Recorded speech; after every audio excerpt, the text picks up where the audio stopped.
শিক্ষা বান্ধব পরিবেশ হিসেবে সৃষ্টি হবে এবং শিক্ষার আলো ছড়িয়ে পড়বে। এই এলাকার ডেভেলপমেন্ট হবে, এলাকার শিক্ষার উন্নয়ন হবে।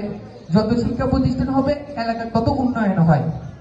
তো আমি দীর্ঘায়িত করবো না, তারপরে একটু করে অভিভাবকদের সাথে আমার কিছু পরামর্শ শেয়ার করতে চাই। যেটা হলো যে অভিভাবকরা আপনারা বাচ্চা স্কুলে ভর্তি করান, তারপরেও বলবো একটু করে প্রতিদিন বাচ্চাকে স্কুলে পাঠানোর চেষ্টা করবেন। এটা পরামর্শ আপনাদেরকে, প্রতিদিন বাচ্চাকে স্কুলে পাঠাবেন।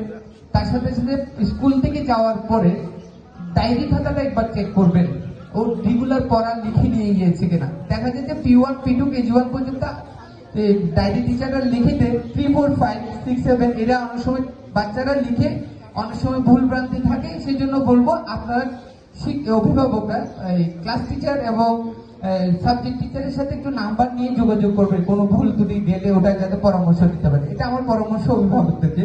আরেকটা কথা বলবো, হোমওয়ার্ক বাড়ির কাজ দেওয়া হয়, একটা রিকোয়েস্ট করবো বাড়ির কাজটা যাতে করে।